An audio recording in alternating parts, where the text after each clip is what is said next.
ನಮಸ್ಕಾರ, welcome to TDS creations. ಗಂಡಸರಿಗೆ ಪ್ರತಿ ಭಾನುವಾರ ರಜಾ ಇರುತ್ತೆ. IT ಕಂಪ್ನಿನಲ್ಲಿ ವರ್ಕ್ ಮಾಡೋರಿಗೆ ಪ್ರತಿ ಸಾಟರ್ಡೆ ಸಂಡೇನೂ ಕೂಡ ರಜಾ ಇರುತ್ತೆ. ಹೆಂಗಸರು ವರ್ಷದ 365 ದಿವಸನೂ ಹೊರಗಡೆ ಹೋಗಿ ದುಡಿಯೋದಲ್ಲದೆ ಮನೆಯಲ್ಲೂ ಕೂಡ ಬಂದು ಕೆಲಸ ಮಾಡ್ತಾರೆ. ಅವರಿಗೆಲ್ಲ ಇಲ್ಲಿಂದಲೇ ನಮಸ್ಕಾರಗಳನ್ನು ಹೇಳ್ತಾ ಇವತ್ತಿನ ರೆಸಿಪಿ ನುಗ್ಗೆ ಸೊಪ್ಪನ್ನು ಬಳಸ್ಕೊಂಡು ಮಾಡ್ತಾ ಇದ್ದೀನಿ. ನುಗ್ಗೆ ಸೊಪ್ಪು ಯಥೇಚ್ಛವಾದ ಪೋಷಕಾಂಶಗಳನ್ನು ಹೊಂದಿದೆ. ನುಗ್ಗೆ ಸೊಪ್ಪನ್ನು ಬಳಸೋದ್ರಿಂದ ನಮ್ಮ ದೇಹದಲ್ಲಿ ರೋಗ ನಿರೋಧಕ ಶಕ್ತಿ ಕೂಡ ಹೆಚ್ಚಾಗುತ್ತೆ. ನಮ್ಮ ದೇಹದ ಮೂಳೆಗಳು ಗಟ್ಟಿಯಾಗುತ್ತೆ.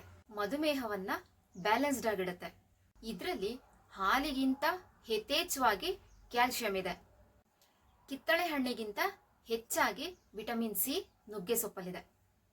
ಬಾಳೆಹಣ್ಣಿನಲ್ಲಿ ಪೊಟ್ಯಾಷಿಯಂ ಇದೆ, ಆದರೆ ಬಾಳೆಹಣ್ಣಿಗಿಂತ ಹೆಚ್ಚಾಗಿ ನುಗ್ಗೆ ಸೊಪ್ಪಲ್ಲಿ ಪೊಟ್ಯಾಷಿಯಂ ಇದೆ. ಇನ್ನು ಕಣ್ಣಿನ ಆರೋಗ್ಯದ ವಿಷಯಕ್ಕೆ ಬಂದ್ರೆ ನುಗ್ಗೆ ಸೊಪ್ಪಿನ ಎಲೆಗಳಲ್ಲಿ ಸುಮಾರು 7564 IU ಯೂನಿಟ್ಗಳಷ್ಟು ವಿಟಮಿನ್ ಎ ಅಂಶ ಇದರಲ್ಲಿದೆ. ನುಗ್ಗೆ ಸೊಪ್ಪಲ್ಲಿ ಪಲ್ಯವನ್ನ ಮಾಡ್ಬೋದು, ರೊಟ್ಟಿಯನ್ನ ಮಾಡ್ಬೋದು, ಹಾಗೆ ಚಟ್ನಿ ಪುಡಿಯನ್ನು ಸಹ ಮಾಡ್ಬೋದು. ಬನ್ನಿ ಹೇಗ್ ಮಾಡೋದು ಅಂತ ಕ್ವಿಕ್ ಆಗಿ ನೋಡ್ಕೊಂಬರೋಣ. ಊರಿಗೆ ಹೋಗಿದ್ದೆ ಅಮ್ಮನ ಮನೆಗೆ. ಅಲ್ಲಿ ನುಗ್ಗೆ ಸೊಪ್ಪಿನ ಮರ ಇದೆ. ವಾಪಸ್ ಬರ್ತಾ ಚಟ್ನಿ ಪುಡಿ ಮತ್ತೆ ಸಾಂಬಾರ್ ಮಾಡೋಣ ಅಂತ ನುಗ್ಗೆ ಸೊಪ್ಪನ್ನ ತಗೊಂಡ್ ಬಂದೆ. ಸೊಪ್ಪಿನ ಎಲೆಗಳನ್ನೆಲ್ಲ ಬಿಡಿಸ್ಕೊಂಡು ಸೊಪ್ಪನ್ನ ನೀರಲ್ಲಿ ಚೆನ್ನಾಗಿ ತೊಳ್ಕೊಂಡು ಒಂದು ಕಾಟನ್ ಬಟ್ಟೆ ಮೇಲೆ ಹರಡಿ ಸ್ವಲ್ಪನೂ ನೀರಿಲ್ದಿರೋ ಹಾಗೆ ಹಾರಿಸ್ಕೊಂಡಿದ್ದೀನಿ. ಇದರಲ್ಲಿ ನಾವು ತೊಳೆದಿರೋ ನೀರಿನ ಅಂಶ ಸ್ವಲ್ಪನೂ ಇರಬಾರ್ದು, ಆ ರೀತಿಯಾಗಿ ಹಾರಿಸ್ಕೋಬೇಕು. ಸೊಪ್ಪನ್ನ ಒಂದು ದೊಡ್ಡ ಕಾಟನ್ ಬಟ್ಟೆ ಮೇಲೆ ಹರಡಿ ಇನ್ನೊಂದು ಬಟ್ಟೆಯಿಂದ ಸೊಪ್ಪಿನ ಮೇಲೆ ಒತ್ತಿದ್ರೆ ಬೇಗನೆ ನೀರಿನ ಅಂಶ ತೆಗಿಬಹುದು. ನೀರಿನ ಅಂಶನೆಲ್ಲ ತೆಗೆದ್ಮೇಲೆ ಸೊಪ್ಪು ಈ ರೀತಿ ಇರುತ್ತೆ. ಈ ಸೊಪ್ಪನ್ನು ನಾನು 4 ಹಿಡಿ ಆಗುವಷ್ಟು ತಗೊಂಡಿದ್ದೀನಿ. ಚಟ್ನಿ ಪುಡಿಗೆ ಹುರ್ಕೊಳ್ಳೋದಿಕ್ಕೆ ಈ ಸ್ಪೂನ್ನಲ್ಲಿ 4 ಸ್ಪೂನ್ ಕಡಲೆಬೇಳೆಯನ್ನು ತಗೊಂಡಿದ್ದೀನಿ, 4 ಸ್ಪೂನ್ ಉದ್ದಿನಬೇಳೆಯನ್ನು ತಗೊಂಡಿದ್ದೀನಿ, 1 ಸ್ಪೂನ್ ಜೀರಿಗೆ, 1 ಗೆಡ್ಡೆ ಸಿಪ್ಪೆ ಸುಲಿದಿಟ್ಕೊಂಡಿರುವಂಥ ಬೆಳ್ಳುಳ್ಳಿನ ನೀವು ಸಿಪ್ಪೆ ಸಮೇತ ಬೇಕಿದ್ರೂ ಹಾಕೋಬಹುದು, ಇಲ್ಲ ಸಿಪ್ಪೆ ಸುಲಿದು ಬೇಕಿದ್ರೂ ತಗೋಬಹುದು, ಎರಡು ಕೂಡ ನಡೆಯುತ್ತೆ. 1/4 ಭಾಗದಷ್ಟು ಕೊಬ್ಬರಿಯನ್ನು ತಗೊಂಡಿದ್ದೀನಿ. ಅದನ್ನ ನಾನು ನಂತರ ತುರಿದಿಟ್ಕೊತೀನಿ. ಸಣ್ಣ ಗೋಲಿ ಗಾತ್ರದಷ್ಟು ಹುಣಸೆ ಹಣ್ಣು, ಸ್ವಲ್ಪ ಇಂಗು, ಸ್ವಲ್ಪ ಬೆಲ್ಲ, 1 ಇಡೀ ಕರಿಬೇವಿನ ಸೊಪ್ಪು, ಕಲ್ಲರ್ಗೆ 5 ಬ್ಯಾಡಗಿ ಮೆಣಸಿನ್ಕಾಯಿ, ಖಾರಕ್ಕೆ 10 ರಿಂದ 15 ಗುಂಟೂರು ಮೆಣಸಿನ್ಕಾಯನ್ನ ತಗೊಂಡಿದ್ದೀನಿ. ರುಚಿಗೆ ತಕ್ಕಷ್ಟು ಉಪ್ಪು. ನಾನು 1 ಸ್ಪೂನ್ ತಗೊಂಡಿದ್ದೀನಿ. ನೀವು ಎಷ್ಟು ಕ್ವಾಂಟಿಟಿನಲ್ಲಿ ಮಾಡ್ತಾ ಇದ್ದೀರಾ ನೋಡ್ಕೊಂಡು ಹಾಕೊಳ್ಳಿ. ಮೊದಲು ಸ್ಟವ್ ಅನ್ನು ಆನ್ ಮಾಡಿಕೊಂಡು ಒಂದು ಬಾಣಲಿಯನ್ನು ಇಟ್ಕೊತೀನಿ.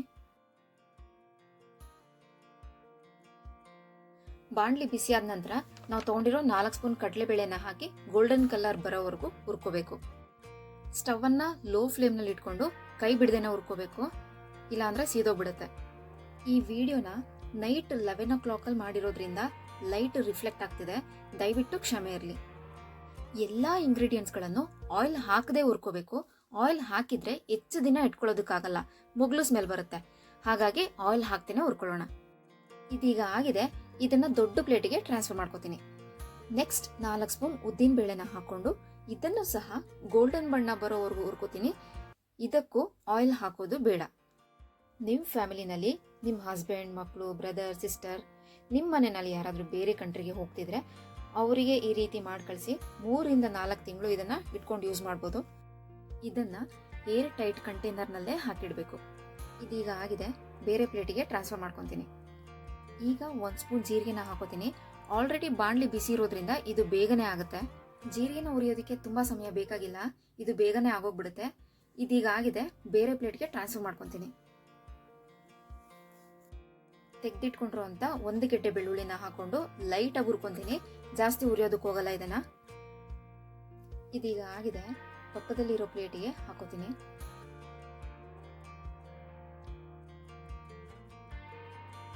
ಮುಂಚೆನೆ ತೋರಿಸಿದ್ನಲ್ಲ 1/4 ಭಾಗದಷ್ಟು ಕೊಬ್ಬರಿ, ಅದನ್ನ ತುರಿದು ಇಟ್ಕೊಂಡಿದ್ದೀನಿ. ಅದನ್ನು ಸಹ ಸ್ವಲ್ಪ ಕಲರ್ ಚೇಂಜ್ ಆಗೋವರೆಗೂ ಹುರ್ಕೋತೀನಿ. ಇದನ್ನ ಜಾಸ್ತಿ ಉರಿಯೋದು ಬೇಡ. ಇದು ಲೈಟ್ ಆಗಿ ಕಲರ್ ಚೇಂಜ್ ಆಗಿದೆ. ಈಗ ಪಕ್ಕದಲ್ಲಿರೋ ಪ್ಲೇಟ್ಗೆ ಟ್ರಾನ್ಸ್ಫರ್ ಮಾಡ್ಕೊತೀನಿ. ನೆಕ್ಸ್ಟ್ 5 ಬ್ಯಾಡಗಿ ಮೆಣಸಿನ್ಕಾಯನ್ನ ಹಾಕೊಂಡು ಹುರ್ಕೋತೀನಿ. ಇದು ಕಲರಿಗೋಸ್ಕರ ಅಷ್ಟೇ ತಗೊಂಡಿರೋದು. ಇದೀಗ ಆಗಿದೆ. ಪಕ್ಕದಲ್ಲಿರೋ ಪ್ಲೇಟಿಗೆ ಹಾಕೊಂತೀನಿ.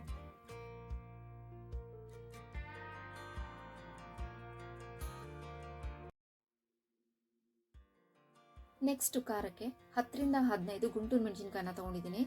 ನಿಮಗೆ ಖಾರ ಎಷ್ಟು ಬೇಕೋ ನೋಡ್ಕೊಂಡು ತೊಗೊಳ್ಳಿ. ಮನೆಯಲ್ಲಿ ವಯಸ್ಸಾದವರು ಮಕ್ಕಳು ಇದ್ರೆ ಹೆಚ್ಚಿಗೆ ಖಾರ ತಿನ್ನೋದಿಲ್ಲ. ನೀವು ಎಷ್ಟು ಕ್ವಾಂಟಿಟಿನಲ್ಲಿ ಮಾಡ್ತಾ ಇದ್ದೀರಾ ನೋಡ್ಕೊಂಡು ತಗೊಳ್ಳಿ. ಇದನ್ನು ಸಹ ಸ್ವಲ್ಪನೂ ಆಯಿಲ್ ಹಾಕ್ತೇನೆ ಹುರ್ಕೋಬೇಕು. ಇದಾಗಿದೆ, ಪಕ್ಕದಲ್ಲಿರೋ ಪ್ಲೇಟಿಗೆ ಹಾಕೋತೀನಿ.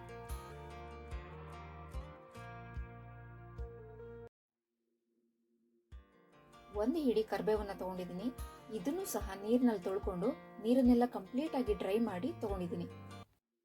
ಇದು ಚೆನ್ನಾಗಿ ಗರ್ಗರಿ ಆಗಬೇಕು, ಅಲ್ಲಿವರೆಗೂ ಹುರ್ಕೋಬೇಕಾಗುತ್ತೆ. ಮುಟ್ಟಿದ್ರೆ ಮುರ್ಕೋಬೇಕು, ಆ ರೀತಿ ಇರಬೇಕು. ಇದೀಗ ಆಗಿದೆ, ಇದನ್ನ ಪಕ್ಕದಲ್ಲಿರೋ ಪ್ಲೇಟಿಗೆ ಹಾಕೋತೀನಿ.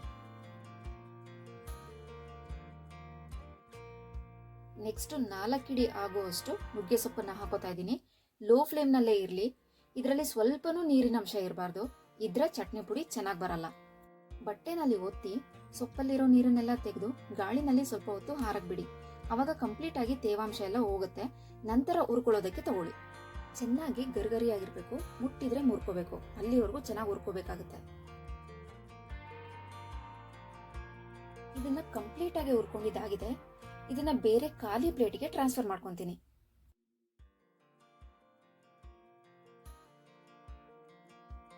ಫೈನಲಿ ಹುಣಸೆ ಹಣ್ಣನ್ನ ಹಾಕೋತಾ ಇದ್ದೀನಿ.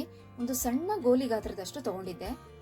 ಇದಕ್ಕೆ ಇಂಗನ್ನು ಸಹ ಹಾಕೊಂಡು ಸ್ವಲ್ಪ ಬಿಸಿ ಮಾಡ್ಕೊಂತೀನಿ. ಇದಾಗಿದೆ. ಇದನ್ನ ಕಡಲೆಬೇಳೆ, ಉದ್ದಿನಬೇಳೆ, ಗುಂಟೂರು ಮೆಣಸಿನಕಾಯಿ ಹಾಕೊಂಡಿದ್ನಲ್ಲ ಆ ಪ್ಲೇಟ್ಗೆ ಹಾಕೋತೀನಿ. ಇದಿಷ್ಟು ಕಂಪ್ಲೀಟ್ ಆಗಿ ತಣ್ಣಗಾಗ್ಬೇಕು, ಆ ನಂತರನೇ ಮಿಕ್ಸಿಗೆ ಹಾಕೋಬೇಕು. ಇದೀಗ ಕಂಪ್ಲೀಟ್ ಆಗಿ ತಣ್ಣಗಾಗಿದೆ. ಮೆಣಸಿನಕಾಯಿನ ಈ ರೀತಿಯಾಗಿ ಕೈಯಲ್ಲೇ ಮುರಿದು ಪೀಸ್ ಮಾಡಿ ಹಾಕೋತಾ ಇದ್ದೀನಿ. ಈ ರೀತಿ ಹಾಕೊಂಡಿಲ್ಲ ಅಂದ್ರೆ ಜಾರಿನ ಬ್ಲೇಡ್ಗೆ ಸಿಗೋದಿಲ್ಲ, ಉದ್ದುದವಾಗಿ ಹಾಗೆ ಉಳ್ಕೊಳ್ಳುತ್ತೆ. ಮೆಣಸಿನಕಾಯಿ ಪುಡಿ ಆಗಲ್ಲ, ಹಾಗಾಗಿ ಈ ರೀತಿ ಮುರಿದು ಹಾಕೋತಾ ಇದ್ದೀನಿ. ಇದೀಗ ಮಿಕ್ಸಿ ಜಾರ್ಗೆ ಹಾಕೋತಾ ಇದ್ದೀನಿ. ಹುರ್ಕೊಂಡಿರೋ ಎಲ್ಲಾ ಸಾಮಗ್ರಿಗಳನ್ನ ಹಾಕೊಂಡು ಉಪ್ಪು ಬೆಲ್ಲವನ್ನು ಸಹ ಮಿಕ್ಸಿ ಜಾರ್ಗೆ ಸೇರಿಸ್ಕೊತಾ ಇದ್ದೀನಿ. ಇದನ್ನ ಜಾಸ್ತಿ ಪೌಡರ್ ಮಾಡ್ಕೊಳ್ಳೋದಕ್ಕೆ ಹೋಗ್ಬಾರ್ದು, ತರತರಿಯಾಗಿ ರವೆ ತರ ಇರಬೇಕು. ಯಾರೆಲ್ಲ ಹೊಸದಾಗಿ ಚಾನಲ್ನ ನೋಡ್ತಾ ಇದ್ದೀರಾ ಪ್ಲೀಸ್ ಸಬ್ಸ್ಕ್ರೈಬ್ ಮಾಡ್ಕೊಳ್ಳಿ, ಲೈಕ್ ಮಾಡಿ, ಶೇರ್ ಮಾಡಿ, ಕಮೆಂಟ್ ಮಾಡಿ, ಹಾಗೆ ಪಕ್ಕದಲ್ಲೇ ಇರೋ ಬೆಲ್ ಐಕಾನ್ ಮೇಲೆ ಕ್ಲಿಕ್ ಮಾಡಿ. ನಾರ್ಮಲ್ ಆಗಿ ನಾವು ಮನೆಗಳಲ್ಲಿ ಅಡುಗೆ ಮಾಡುವಾಗ ಒಂದು ಸಾಮಾನು ಇಲ್ಲ ಅಂದ್ರೂ ಹಾಗೆ ಅಡ್ಜಸ್ಟ್ ಮಾಡಿ ಅಡುಗೆ ಮಾಡ್ತೀವಿ. ಆದರೆ ಈ ರೀತಿಯಾಗಿ ಒಂದು ಅಡುಗೆ ವಿಡಿಯೋ ಮಾಡಿ ತೋರಿಸ್ತಾ ಇದ್ದೀವಿ ಅಂದರೆ ಆ ಅಡುಗೆಗೆ ಬೇಕಾಗಿರೋ ಕಂಪ್ಲೀಟ್ ಸಾಮಾನು ಇರಬೇಕು. ಇಲ್ಲ ಅಂದರೆ ನಾವು ವಿಡಿಯೋ ಮಾಡೋಕ್ಕಾಗಲ್ಲ. ಪ್ರತಿಯೊಂದು ಅಡುಗೆ ಸಾಮಾನುಗಳನ್ನು ಇಟ್ಕೊಂಡು ಅಡುಗೆ ಮಾಡಿ ಆ ಅಡುಗೆ ವಿಡಿಯೋನ ಕಂಪ್ಲೀಟ್ ಮಾಡ್ತೀವಿ. ನಾವು ನಿಮ್ಮ ಹತ್ರ ಏನೂ ಕೇಳಲ್ಲ, ಒಂದು ಸಬ್ಸ್ಕ್ರೈಬು, ಒಂದು ಲೈಕು ಅಷ್ಟೇ ಕೇಳೋದು.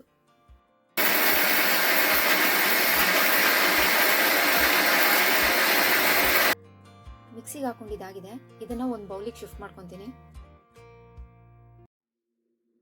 ಇದನ್ನ ಬಿಸಿ ಅನ್ನಕ್ಕೆ ತುಪ್ಪ ಹಾಕೊಂಡು ತಿಂತಾ ಇದ್ರೆ ತುಂಬಾ ಚೆನ್ನಾಗಿರುತ್ತೆ. ಹಾಗೆ ಇಡ್ಲಿ, ದೋಸೆ, ಚಪಾತಿಗೂ ಕೂಡ ಅದ್ಭುತವಾಗಿರುತ್ತೆ. ಈಗ ನಿಮ್ಮೆಲ್ರಿಗೂ ಹೇಗಿದೆ ಅಂತ ಟೇಸ್ಟ್ ಮಾಡಿ ಹೇಳ್ತೀನಿ.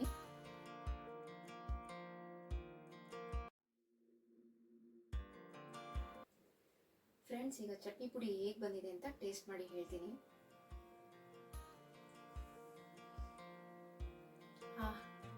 ಎಷ್ಟು ಘಮ ಅಂತಿದೆ ಅಂದ್ರೆ, ನಾವು ತಗೊಂಡು ಹುರ್ಕೊಂಡಿರುವಂತ ಕಡಲೆಬೇಳೆ, ಉದ್ದಿನಬೇಳೆ, ಜೀರಿಗೆ, ಕರಿಬೇವು, ನುಗ್ಗೆ ಸೊಪ್ಪು ಇದೆಲ್ಲ ಹುರಿಯುವಾಗ ಎಷ್ಟು ಘಮ ಬರುತ್ತೆ ಅಂದ್ರೆ, ಆ ಘಮ ಈಗಲೂ ಕೂಡ ಮಿಕ್ಸಿಗೆ ಹಾಕೊಂಡು ತೆಕ್ಕೊಂಡಿದ್ರು ಕೂಡ ಒಳ್ಳೆ ಘಮ ಬರ್ತಿದೆ. ಇದನ್ನ ಟೇಸ್ಟ್ ಮಾಡಿ ಹೇಳ್ತೀನಿ ಹೇಗಿದೆ ಅಂತ.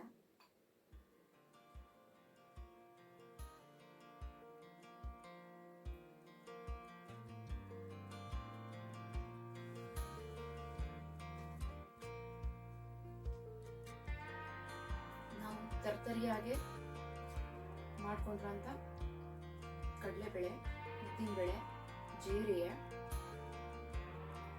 ಹಾಗೆ ಆ ಹುಣಸೆ ಹಣ್ಣು, ಬೆಳ್ಳುಳ್ಳಿ, ಬೆಲ್ಲ, ಉಪ್ಪು, ಆ ಕರಿಬೇವಿನ ಸೊಪ್ಪಿನ ಫ್ಲೇವರು, ನುಗ್ಗೆ ಸೊಪ್ಪಿನ ಫ್ಲೇವರು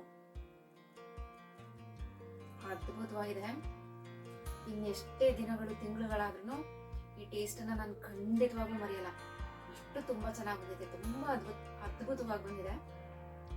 ಮಿಸ್ ಮಾಡದೆ ನಿಮ್ಮ ಮನೆಯಲ್ಲಿ ಟ್ರೈ ಮಾಡಿ. ನಿಜ ಹೇಳ್ತಾ ಇದ್ದೀನಿ, ಅಲ್ಟಿಮೇಟ್, ಸಖತ್ತಾಗಿ ಬಂದಿದೆ. ಮಸ್ಟ್ ನೀವು ಟ್ರೈ ಮಾಡಲೇಬೇಕು. ಟ್ರೈ ಮಾಡಿ ಆನಂತರ ನೀವು ಕಮೆಂಟನ್ನು ಹಾಕಿ. ನನ್ನ ಕೈನಲ್ಲಿ ಹೇಳೋದಕ್ಕೂ ಮಾತಾಡೋದಕ್ಕೂ ಪದಗಳು ಬರ್ತಾ ಇಲ್ಲ, ಅಷ್ಟು ತುಂಬ ಚೆನ್ನಾಗಿದೆ, ತುಂಬ ಅದ್ಭುತವಾಗಿದೆ. ಇದನ್ನ ಇಡ್ಲಿಗೆ, ದೋಸೆಗೆ, ಹಾಗೆ ಬಿಸಿ ಅನ್ನಕ್ಕೆ ತುಪ್ಪ ಹಾಕೊಂಡು ಈ ಚಟ್ನಿ ಪುಡಿನ ತಿಂತಾ ಇದ್ರೆ, ನಾನು ಬೇರೆ ಎಲ್ಲ ಚಟ್ನಿ ಪುಡಿಗಳನ್ನ ಟ್ರೈ ಮಾಡಿದ್ದೀನಿ, ಬಟ್ ಈ ಚಟ್ನಿ ಪುಡಿನ ನಾನು ತಿಂದಾಗ ತುಂಬಾ ಒಳ್ಳೆ ಟೇಸ್ಟ್ ಬರ್ತಾ ಇದೆ. ಎಲ್ಲ ಹದವಾಗಿ ಹುರ್ಕೊಂಡಿರೋದ್ರಿಂದ ತುಂಬಾ ಜಾಸ್ತಿ, ನಾನು ಇನ್ನೊಂದು ಹೇಳೋದನ್ನ ಮರ್ತಿದ್ದೆ, ತುಂಬಾ ಜಾಸ್ತಿ ಪೌಡ್ರ್ ತರ ಮಾಡ್ಕೊಳ್ಳೋದಕ್ಕೆ ಹೋಗ್ಬೇಡಿ. ಇದನ್ನ ತರ್ತರಿ ಆಗಿರ್ಲಿ, ಒಂದು 85% ಅಷ್ಟು ಮಿಕ್ಸಿ ಮಾಡ್ಕೋಬೇಕು. 100% ಅಷ್ಟು ನಾವು ಮಿಕ್ಸಿ ಮಾಡ್ಕೊಂಡು ಅದನ್ನ ನುಣ್ಣಗೆ ಪೌಡ್ರ್ ತರ ಮಾಡ್ಕೊಳ್ಳೋದಕ್ಕೆ ಹೋಗ್ಬಾರ್ದು. ಇದನ್ನ ಗಮನದಲ್ಲಿ ಇಟ್ಕೊಳ್ಳಿ. ತುಂಬಾ ಚೆನ್ನಾಗಿದೆ, ತುಂಬಾ ಅದ್ಭುತವಾಗಿದೆ. ಖಂಡಿತ ನಿಮ್ಮ ಮನೆಯಲ್ಲಿ ಟ್ರೈ ಮಾಡಿ ಕಮೆಂಟ್ ಹಾಕಿ. ವಿಡಿಯೋ ನೋಡೋದಕ್ಕಾಗಿ ಧನ್ಯವಾದಗಳು. ಇನ್ನೊಂದು ವಿಶೇಷವಾಗಿ ನಾನು ನಿಮಗೆ ಏನು ಹೇಳಬೇಕು ಅಂತಂದ್ರೆ, ಈ ರೀತಿ ಚಟ್ನಿ ಪುಡಿಯನ್ನ ಮಾಡಿ ಮನೆಯಲ್ಲಿ ಇಟ್ರೆ ನೀವು 3-4 ತಿಂಗಳಲ್ಲ, ಒಂದು ವಾರದ ಒಳಗಡೆನೆ ಖಾಲಿ ಆಗ್ಬಿಡುತ್ತೆ. ಇದು ಡೆಫಿನೆಟ್. ನೋಡಿ ಎಷ್ಟು ಚೆನ್ನಾಗಿದೆ, ಗೊತ್ತಾಗ್ತಿದೆ ಅಲ್ಲ?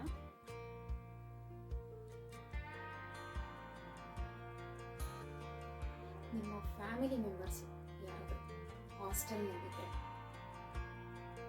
ಅಥವಾ ಬೇರೆ ಕಂಟ್ರಿಗೆ ಏನಾದರೂ ಹೋಗ್ತಾ ಇದ್ರೆ, ಇಲ್ಲಾಂದರೆ ಇದೇ ಇಂಡಿಯಾದಲ್ಲಿ ಬೇರೆ ಸ್ಟೇಟಿಗೆ ಏನಾದರೂ ಹೋಗ್ತಾ ಇದ್ರೆ, ನೀವು ಈ ರೀತಿ ಚಟ್ನಿ ಪುಡಿಯನ್ನು ಮಾಡಿ ಕೊಟ್ಟು ಕಳಿಸಿ. ನಾವಿದಕ್ಕೆ ಎಣ್ಣೆನ ಬಳಸದೇ ಇರೋದ್ರಿಂದ ಇದು ತುಂಬ ದಿವಸಗಳ ಕಾಲ ಇಟ್ಕೋಬೋದು. ನಿಯರ್ ಒಂದು 5-6 ಮಂತ್ಸ್, 3-4 ಮಂತ್ಸ್ ಅಥವಾ 5-6 ಮಂತ್ಸ್ ಇಟ್ಕೊಂಡ್ರೆ ಸಾಕು. ತುಂಬ ದಿನ ಇಟ್ಕೊಂಡು ಹಾಳು ಮಾಡ್ಕೊಳ್ಳೋದು ಬೇಡ. ಇದು ಫ್ರೆಶ್ ಇದ್ದಾಗಲೇ ತಿಂದು ಖಾಲಿ ಮಾಡಿ. ಫ್ರೆಶ್ ಇದ್ದಾಗ ತಿಂದು ಖಾಲಿ ಮಾಡೋದಕ್ಕೂ ತಿಂಗಳಾರುಗಟ್ಲೆ, ವರ್ಷಾನುಗಟ್ಲೆ ಇಟ್ಕೊಂಡು ಅದನ್ನ ಹಾಳು ಮಾಡ್ಕೊಂಡು ತಿಂದು ನಮ್ಮ ಹೆಲ್ತನ್ನು ಹಾಳು ಮಾಡ್ಕೊಳ್ಳೋದಕ್ಕಿಂತ ಫ್ರೆಶ್ ಇದ್ದಾಗಲೇ ತಿಂದು ಹೆಲ್ತನ್ನ ಕಾಪಾಡ್ಕೊಳ್ಳಿ. ವಿಡಿಯೋ ನೋಡಿದ್ದಕ್ಕಾಗಿ ಧನ್ಯವಾದಗಳು.